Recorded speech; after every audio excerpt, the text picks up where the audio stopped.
Welcome back. It's Lach and Raph, and as always, we're on a mission to dramatically improve the health and fitness of Australia's business executives and leaders, which is why today you're tuning in to learn about gut health, why it matters, and how you can make it better.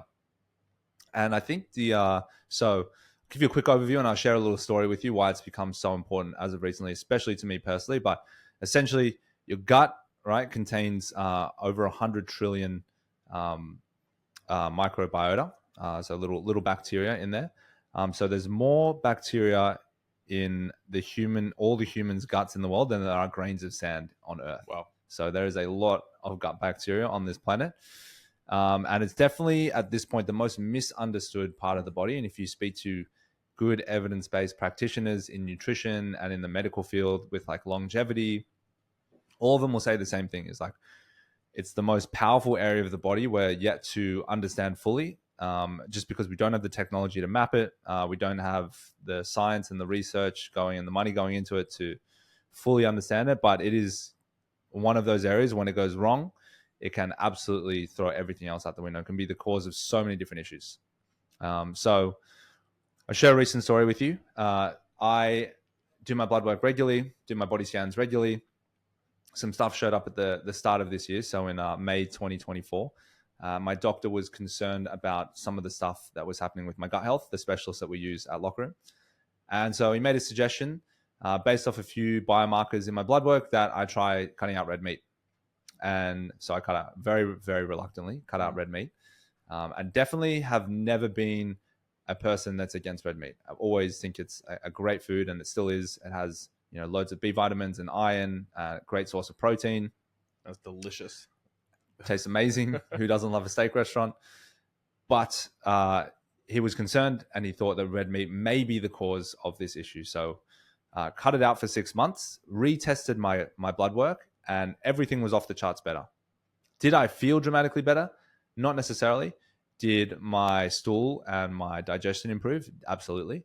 And basically in that period of time, despite my blood work getting much better, I also gained a lot of muscle mass as well. Gained about 2.5 kilos of lean muscle mass, which is a huge number in 6 months for someone that's been lifting as long as me.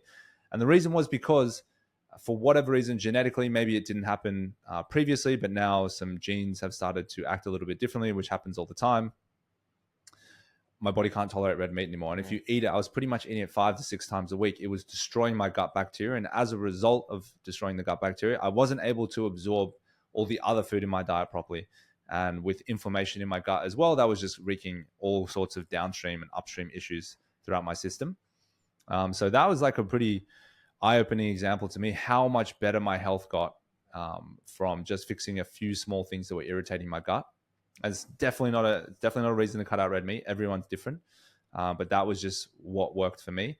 And the reason it's so powerful, and the reason that we decided that it was gut health related and not something else, was because one of the doctors I work with, one of the specialists as well, one of the top cancer surgeons in Australia and still sits on the board of cancer research in Australia. And basically what he said is when they used to have a lot of cancer patients that were on chemotherapy, they obviously can't gain weight because they're so sick. They can't keep any food down. They can't keep any calories down because their body's just been completely obliterated by the drugs. And what they used to do is the doctors used to go, healthy doctors would go and they would defecate in a bag. They would blend up that stool. They would freeze it and they would dry pack it into capsules. They would feed that capsules. I know it sounds horrendous. Feed the capsules to the cancer patients.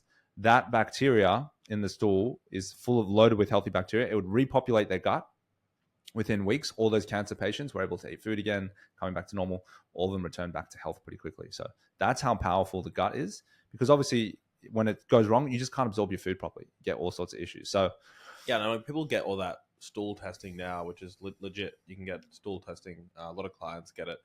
They're essentially it's like gut testing. Right? Yeah. It's a way to do it. Yeah. So like we can map out the gut for sure. We can see when it's not going right.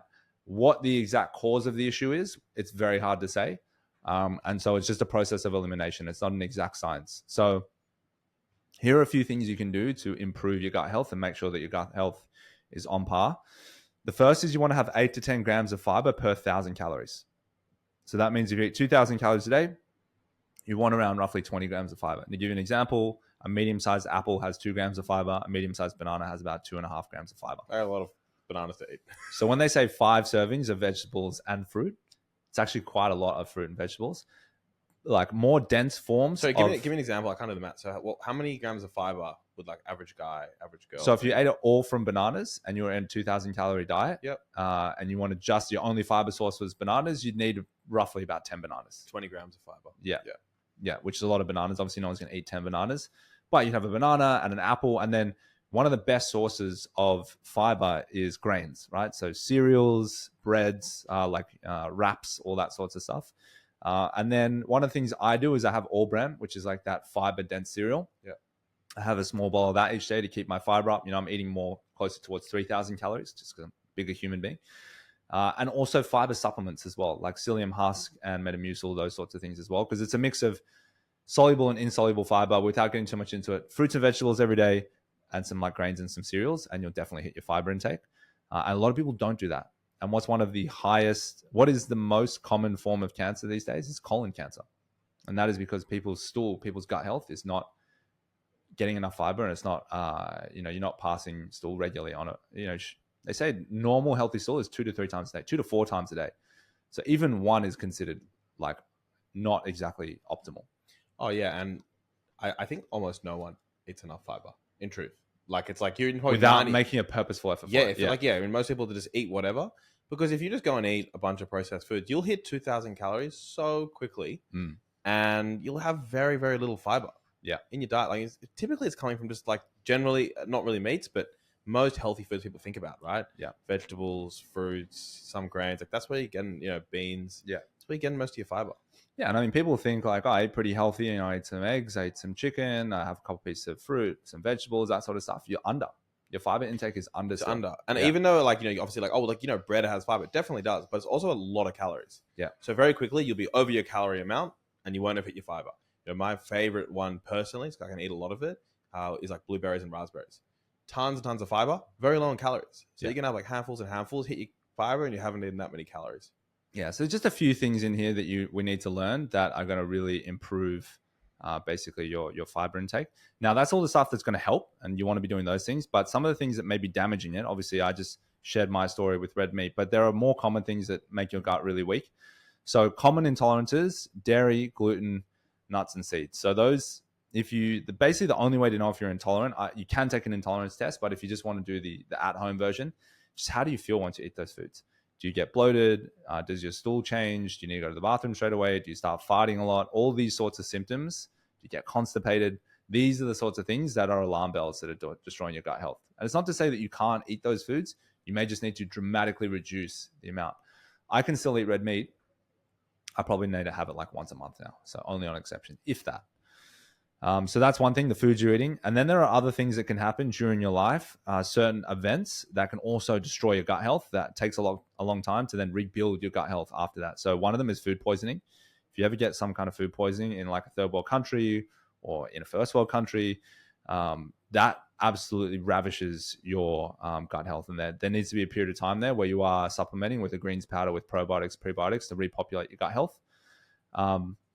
Any course of antibiotics as well. So if you do a heavy course of antibiotics for whatever, maybe you get the flu, maybe you get an infection, maybe whatever, and you go on a course of antibiotics, they are basically wiping out good gut bacteria as well. So you need to definitely repopulate your gut health with, again, pre and probiotics. A good greens powder has that in there, so you can do that as well. Keeping your fiber intake up is important as well.